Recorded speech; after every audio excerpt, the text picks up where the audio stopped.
श्री स्वामी समर्थ. तुळशीच्या पानांचे एक दोन नाही तर आहेत अनेक आरोग्यदायी फायदे.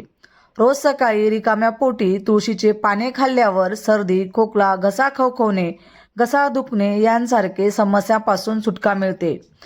रिकाम्या पोटी तुळशीचे पाने खाल्ल्याने हृदयाचे आरोग्य सुधारते.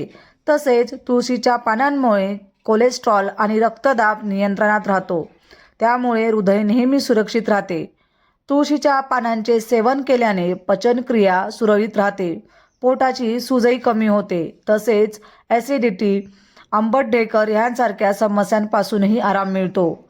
श्वासात दुर्गंधी येत असेल तर तुळशीच्या पाने नियमित घ्या. यामध्ये आढळणारे गुणधर्म तोंडात बॅक्टेरिया नष्ट करून श्वासाची दुर्गंधी कमी करतात. तुळशीच्या पानांमध्ये आढळणारे बॅक्टेरियल आणि अँटीव्हायरल गुणधर्म त्वचेत खोलवर जाऊन ते स्वच्छ करतात. धन्यवाद. श्री स्वामी समर्थ.